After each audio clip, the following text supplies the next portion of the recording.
Eu já disse antes, mas Solo Leveling realmente brilha, não nos episódios focados em ação, mas sim nos episódios como desse de hoje, focado na construção de mundo. Simplesmente sensacional esse episódio, gostei muito, mostrando um pouco, da dinâmica de guildas e como o Sung Jin-woo, sendo o único caçador que evolui, vai se encaixar no meio disso tudo. Já começamos o episódio com a Ju-hee e com a revelação que ela vai se aposentar. Ela não consegue mais mentalmente ter a resiliência de enfrentar as dungeons depois de duas tragédias que aconteceram, com dungeons que ela estava, dungeons que são fracas, mas ela, apesar de ser muito mais forte, não tinha a resiliência mental para aguentar situações difíceis que são necessárias na vida de um caçador. Foi bonito ver como o Sung Jin-woo ele entendeu, sabe? Ele vê a bondade nela e ele sempre identificou esse ponto fraco nela, apesar dela ter muita mana, mais mana que ele comparadamente, E apesar dele ser mais fraco, ela não tem a resiliência que ele tem.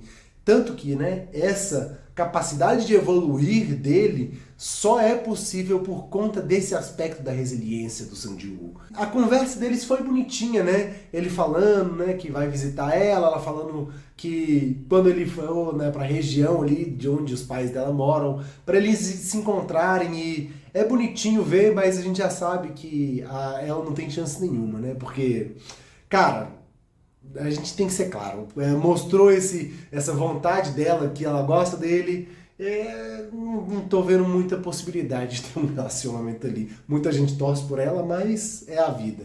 Agora, uma parte interessante também nesse início de episódio foi ali a conversa, do cara da agência com o Sung Jin-woo, falando que o caçador Ranking S, Han Dong-soo, ele tá indo atrás do Sung Jin-woo, não importa o que acontecesse, não importa para ele se realmente eles são ou não responsáveis pela morte do irmão dele, ele tá indo atrás porque o caçador Ranking S, ele tem quase uma blindagem jurídica por conta de ser um cara tão forte, capaz, como o cara diz, de milagres e também de calamidades. Cara, muito interessante ver essa dinâmica, porque até agora a gente conheceu caçadores Ranking S benevolentes, bons. Mas o que acontece se alguém que tem toda essa capacidade, todo esse poder, ele se torna pro mal? É uma coisa que é muito difícil, cara. Como que você controla uma calamidade dessas?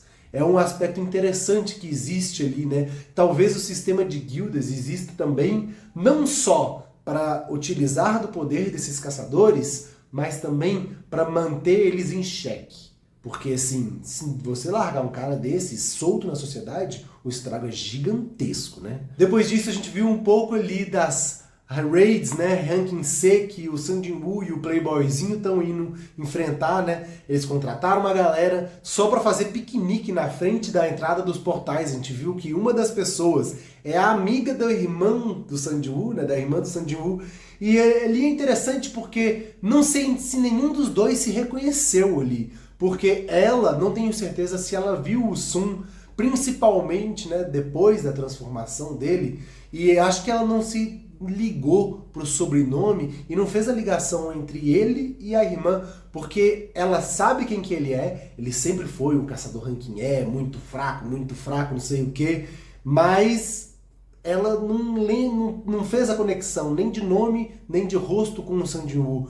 Porque ela com certeza vai identificar que, cara, aquele cara que era caçador fraco, hoje em dia ele tá fazendo raids basicamente sozinho, com o cara que tá pagando a gente, o riquinho, o playboyzinho, e o playboyzinho tá carregando os equipamentos, a gente claramente vê que ele ali é muito mais do que o ranking E que aparentava ser, É interessante ver como que isso vai se desenvolver, essa dinâmica dessa menina que claramente também tem uma crush pelo Sul, porque todo mundo tem, aparentemente. Daqui a pouco o Playboyzinho vai ter uma crush no Sun, se já não tem.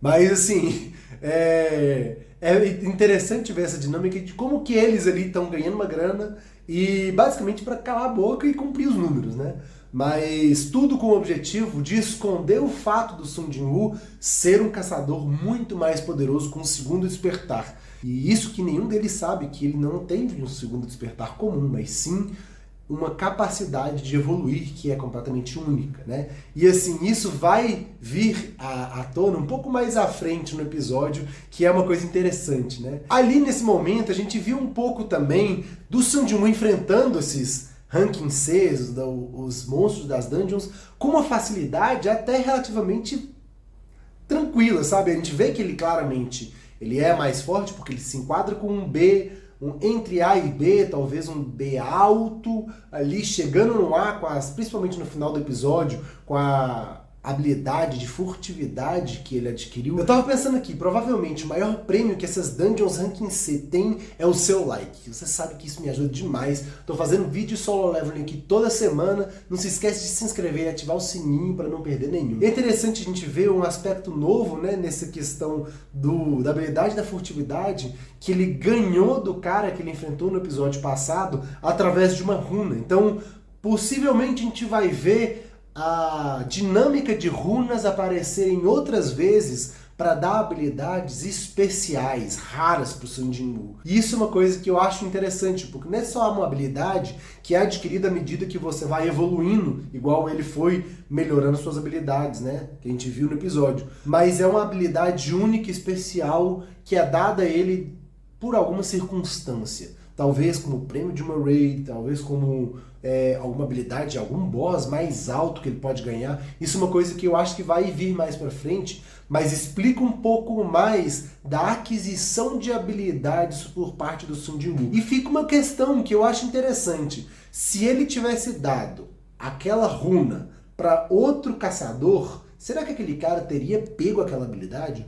Porque aí a gente pode começar a pensar numa dinâmica em que o Sung Jin-woo, ele não só evolui, mas ele consegue aumentar o poder de fogo, o poder de batalha de outras pessoas que estão junto com ele. É uma questão que eu acho um pouco interessante. Será que isso viola alguma regra do sistema? Isso é uma coisa que eu acho que eles vão trabalhar mais pra frente, mas é um aspecto que me chamou a atenção. Agora, igual a gente viu, né, que o Sung Jin-woo estava tentando ao máximo se manter, né, ainda incógnito, sem que as pessoas saibam quem que ele é e o poder que ele tem atualmente, a gente viu que quando as pessoas começam a olhar na minúcia, ele não tem como escapar mais. Porque o cara viu, é um gerente, um scout, com um olhar bom para alguns incidentes, mas a gente sabe que ele não é o único a fazer essas conexões. Provavelmente o Ranking A também fez,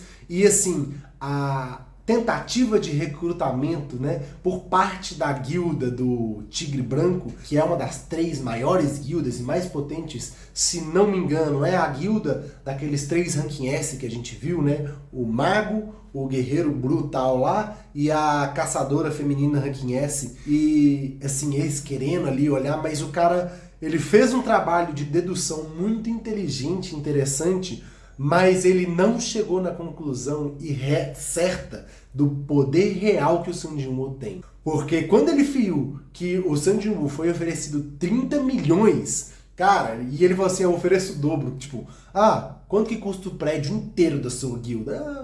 Eu acho que aquele prédio ali é o que vale.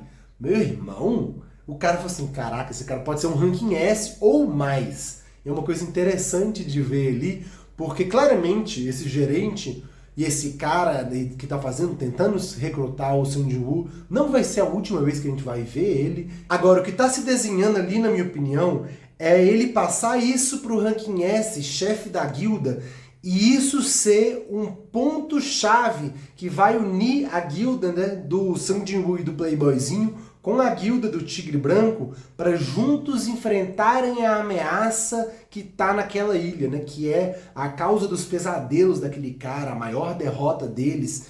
Então, assim, isso ali pode ser a chave da união das alianças entre o Sung Jin-woo e os outros Ranking S, inclusive, né? Aquela Ranking S, a Caçadora Ranking S, que ela, por algum motivo, parece que vai ter uma importância ali, né?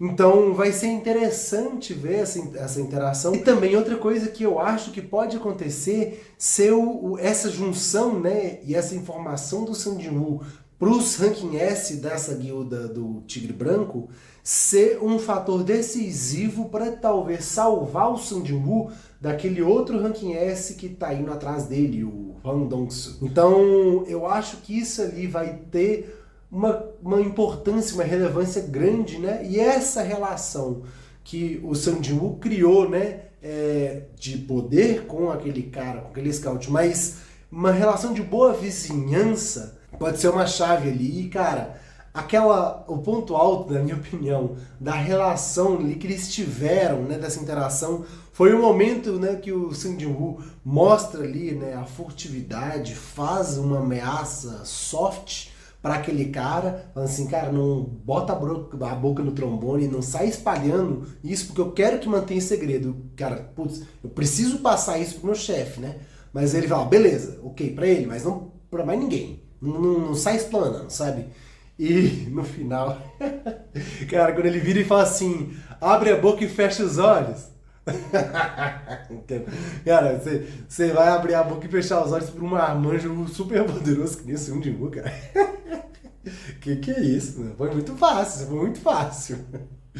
Bem, mas foi muito interessante esse episódio, eu gostei bastante dele. Me fala aí nos comentários o que você achou e dá uma olhada no outro vídeo aqui do último episódio e também, por favor, dá uma olhada nesse vídeo aqui, principalmente esse café com análise que eu fiz, falando um pouco sobre uns pensamentos que eu tenho com relação a Crunchyroll Awards e o Oscar, né? E o que falta para a Crunchyroll Awards ser realmente extremamente respeitada, né, como uma premiação. Isso aí, valeu, falou.